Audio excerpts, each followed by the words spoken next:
Bonjour chers apprenants, aujourd'hui nous sommes revenus pour corriger les exercices de géométrie dans l'espace. Nous allons commencer par l'exercice 1. Consigne, on nous demande de recopier puis de répondre par vrai ou faux. Question numéro 1. Un tétraèdre est une pyramide qui a 4 faces. Question numéro 2. La hauteur d'une pyramide est la droite qui relie son sommet au centre de la base. 3. Une génératrice d'un cône de révolution est un segment qui relie le sommet du cône à un point du cercle de base. Question 4. Si une pyramide a 7 faces, alors sa base est un hexagone. Question 5.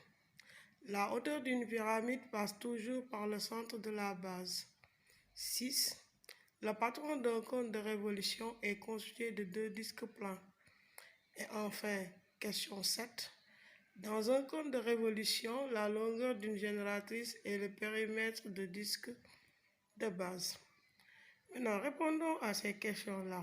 Revenons sur 1. Un tétraèdre est une pyramide qui a 4 faces. La réponse est vraie ou elle est fausse? Quand on dit un tétraèdre, donc la base est un triangle, d'où on a 3 faces latérales. Plus la base, ça fait 4. Donc la réponse, elle est vraie.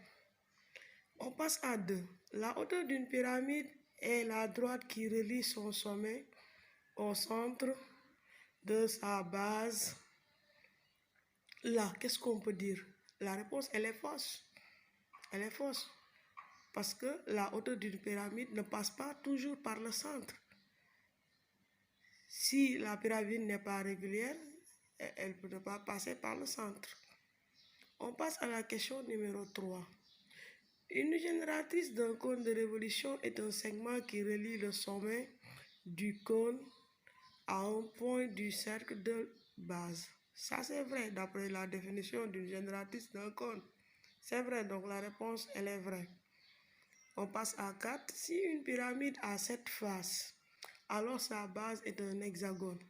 Donc, à 7 faces, cela signifie que la pyramide a 6 faces latérales et une base, ça fait 6 faces latérales.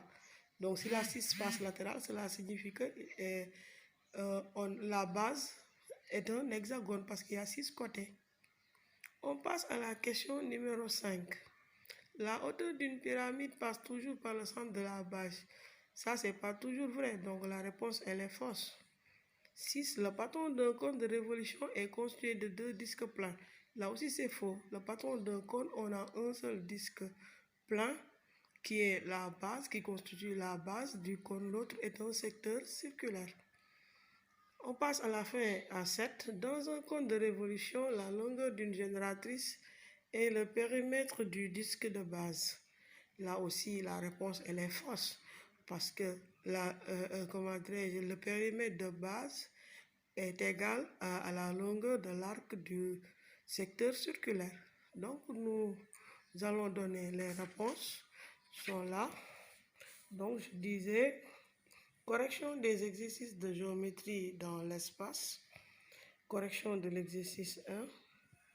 Donc là, l'exercice 1, la réponse est vraie. 2, la réponse fausse. 3, la réponse elle est vraie. 4, la réponse est vraie. 5, la réponse fausse. 6, la réponse est fausse. Et enfin 7 aussi, la réponse elle est fausse. Voilà, merci chers élèves.